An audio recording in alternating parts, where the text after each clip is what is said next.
Okay, so this is JSwiss versus Lemmay.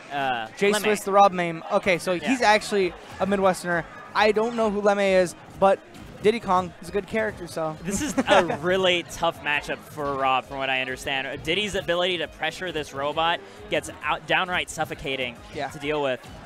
Whenever you have a character like Rob, I feel like Rob isn't truly a one-trick pony, but it's very easy to, once you realize what Rob has in his tool set, it's pretty easy to get around. Yeah, you need to recognize the fact that, again, his ledge setup situation, Lemmay instantly knew, right? He instantly got up. Yeah. There's that, and then there's, of course, recognizing the power of being grabbed by Rob, where if you're at around 60% and Rob manages to grab you, it's a coin flip and you might die that early. But the catch is, Rob's grab range is the smallest in the game. Yeah, so he has a horrible grab. So if you just stay conscious of that and just make sure you maintain that distance, it becomes a lot harder for him to find that early kill option. That grab's a sad, sad story, man. It could take you so far, but you gotta land it first. Yeah. I mean, that's where he's helped by having so much projectile pressure, right? He has the ability to force the opponent to approach him, and if the opponent approaches wrong, then he finds the grab. One thing I really want to see from Lemmay in this set is going for that gyro instead of banana, because that actually just helps you so much. You know, Diddy Kong already has some great usage with these items. Why just not take away JSwiss's main tool in neutral? Or not main tool, but like a really big tool. It's his favorite toy for sure. And right there, I love the adaptation by JSwiss, right? It was like, okay, Lemmay clearly has seen videos of Rob's do this top stuff, and he's reacting by doing roll get up. Let's see if he does that again, just as a second time. Just spacing a little bit farther with that up smash. That gyro still probably would have put Lemmay in that situation. Yeah, it was still able to get hit with the up smash. Yeah. Exactly what you said. Being able to cover all those options and being aware and leaning the setup a bit more to catch that one option that had been chosen last time. And you can definitely see Lemmay has some kind of idea of how to play Rob, seeing as he's not letting JSwiss hit him with that landing nair that Rob's like to do so well, or so much, to get back to stage. Oh, nice snipe on the banana plot, and the banana even goes off the stage. And here we go. Okay, air dodge. That beat boop right there. Yep. And that's the scary part, is every time it's a 50-50. Are you air dodging or are you not? Oh, that was unfortunate. The laser going the completely wrong way right now. That laser would be great for taking out banana. Maybe that's what JSwiss is looking for. Also just kind of getting some pressure to keep Lemmay from putting him in the corner. Great up smash, just barely by the knuckle. Yeah, but just getting in. Just that down tilt. Every now and then you got to just throw out that frame for a poke, you know, find your openings. Ooh, I like that option from JSwiss right there. Seeing if he was going to monkey flip early, and he caught him. Oh, he's alive. Wow, I thought for sure he was dead. Town and City small blast zones, yeah. For a little while longer. Yeah, this is a second lease on life that he needs right now. And this is actually huge, right? Finally he finds his own momentum switch, and this is where Diddy Kong can be strong, but actually doesn't really find much of a landing trap on Rob afterwards. And the funny thing is that we've been talking Lemmay up so much in the way that he's playing Rob, but right now JSwiss has a very demanding lead. JSwiss is actually able to pull this together really nicely. I think part of the difference is Lemmay, even though he looks like he does have some introductory knowledge of this matchup, he's not finding the correct ways to pressure very well in these situations. And when he's put his back in the corner, he's just barely making out with his teeth. And JSwiss playing Rob, this guy already knows how to play in disadvantage. He lives in disadvantage. So whenever he's in the corner against Lemmay, it's so easy for him to get out because he already knows what he needs to do. That is a very fair point. You won't find players with better composure than people who main like the heavy characters. Right. You have to be used to losing 95% of the time you're playing this game. It's a hard knock life, those characters. Yeah, it's demoralizing. Your grab's horrible.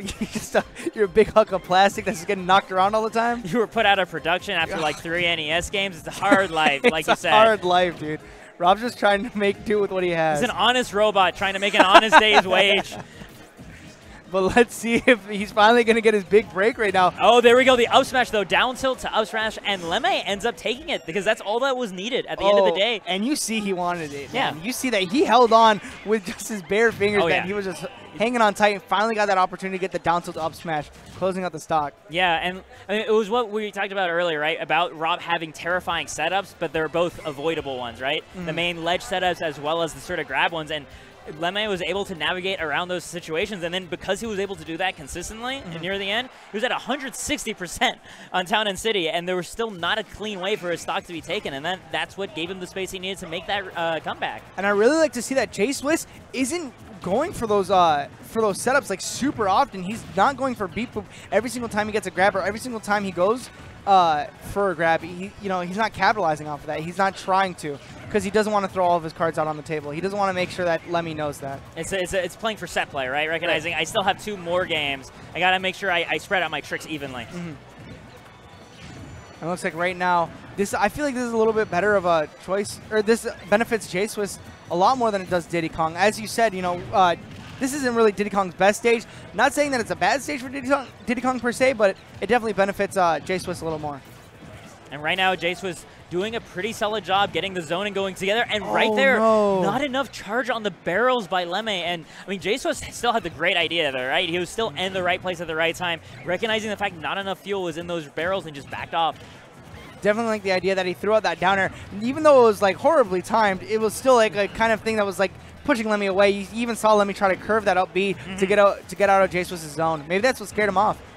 I mean, that is honestly a huge part of edge guarding is just intimidation, right? Where just by the positioning. Just by putting yourself in a place where the opponent has to do a really risky angle to recover, they'll SD because they're not ready to recover in that way. Even though you didn't actually hit them, it still counts as an edge guard. What a great setup right there. The Nair just to a couple of hits of the up air, but it'll still give him percent. Yeah, I mean, that's every single bit is gravy right now. I mean, even though it's Battlefield, this beat boop can still absolutely kill. He'll give it, you know, 30 more percent, and Diddy's going to be in a terrible situation.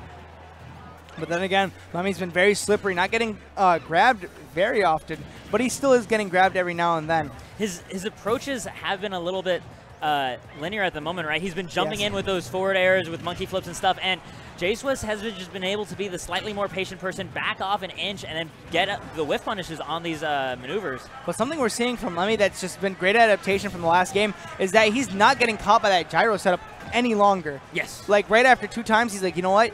3rd time you can't fool me. Yeah. I mean, that is honestly a huge deal whenever you're fighting a Rob. If you can deprive them of their early kill situations, you get yourself in a way better place in the matchup. Good patience that time. He recognized once again that JSwiss was going to go off stage and try to do a down air cover. He's like, okay, well, I'll use this extra time while he's trying to do that down air to build up more rocket fuel instead. For sure. And that was just good recovery coming from Lemmay right there. JSwiss, once again, as you said, just going off that stage, trying to get that easy down air. Maybe he needs to have a little patience, as Lemmay has that patience as well. Needs to recognize the fact that Lemmy's willing to wait. It's difficult when you're dealing with Diddy's rocket barrel recovery. What you have to do is when you recognize that he's too low to recover with monkey flip, you need to go out to Diddy, and you need to tap him. If you try to stay back near the ledge and react to the angle, you're not going to get something. And you might get hit by barrels, but right there, JSwiss finally getting the stock. And also, I felt like in that second game, the lead was a lot bigger than it was in the first game. It was kind of, I wouldn't say too late for Lemmay, but it was a really big hill. I mean, let's just say that. I mean, the first game too, though, right? He made it back on a comeback situation. So it's something that he's already shown himself capable of doing. And I am actually curious, thinking about what sort of stage he might pick for his counterpick. I would not be surprised to see FD, especially given that Town and City is going to be DSR'd. I'm actually kind of surprised that JSwiss didn't ban this stage. I definitely feel like Lemmay has no problem with getting around that gyro, which is something that you'd be scared of going up against a Rob, especially on FD, but Lemmy's just having an easy time just getting right around it and getting in JSwiss's face, which is going to be really scary because JSwiss has nowhere to run on FD. You know what? I bet JSwiss probably banned Lilat because I think the tilting might mess with his camping game quite a bit with like the top bouncing off the angles and that sort of thing. Also the lasers as well, just like being messed up whenever that tilt happens because the platform just gets in the way. Yeah. Or the stage itself. And here he can still set up his wall. But also looks like Lemmy's trying to bait this man to the corner. He's okay with sitting to the ledge, holding onto a banana peel, saying, hey, come over here. JSwiss using the projectiles in that time, though, to get some kind of percent. I mean, it's always that important acknowledgement that happens during those neutral stand-ups of where the players reassert, I'm the one in the lead. Right. I don't have to do anything. Look at me. Yeah. I am the captain now. I am the driver's seat. That's what it is. Love that forward air right there coming from Lemmay. Not actually just like a linear approach. It was actually calling out JSwiss's start up to the Nair. Oh, wow. That unfortunate grab whiff. It looked like completely in range. I mean, it's a hard life, man. Oh, no. Okay, that was interesting. The gyro, because still gets the capitalization right there, as you were saying. Great call out on the monkey flip. Yeah, it was interesting because the gyro, it was calibrated so that it would send Lemmay into the up smash, but instead it ends up hitching his hands on the ledge and causing a stage spike. Like that up throw to up air, not going to do it anywhere close to anywhere near close to taking the stock, but it's still going to put some percent. Love the back air right there, not scaling the up air. Yeah, just getting every bit of damage he can while still maximizing the kill potential of his main move. And I love the timing of that throw, right? He gets to throw invincibility. And there's the beat boop right there, 143%. Of course that Rage is going to take it. Oh, the face, that is all of our faces when we get hit by beat boop. That is so relatable. What are you gonna do, man? I've been there. I know what it's like. Where the first time that Rob gets the grab on you on a stock, you're only at like 60 or 70%. And you know. But he makes the right call on the coin flip. It's like I didn't even have time to get to play with the stock. Yeah, you're just like sitting there. You're just like, oh, you gotta reflect on it. You're like, I could have just jumped. I should have. I mean, how could I have known what option he was gonna pick? How would I have known that the universe would have picked head